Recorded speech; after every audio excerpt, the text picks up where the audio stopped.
This is the 27th talk in this collection, and here it's entitled Training This Mind. It was previously published under the title About This Mind in the book Taste of Freedom. Training this mind. Training this mind. Actually, there is nothing much to this mind. It's simply radiant in and of itself. It's naturally peaceful. Why the mind doesn't feel peaceful right now is because it gets lost in its own moods. There's nothing to the mind itself. It simply abides in its natural state. That's all. That sometimes the mind feels peaceful and other times not peaceful is because it's been tricked by these moods. The untrained mind lacks wisdom. It's foolish. Moods come and trick it into feeling pleasure one minute and suffering the next.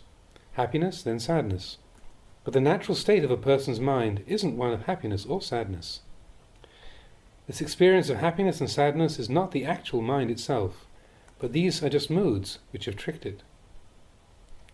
The mind gets lost, carried away by these moods, with no idea what's happening, and as a result we experience pleasure and pain accordingly, because the mind has not yet been trained.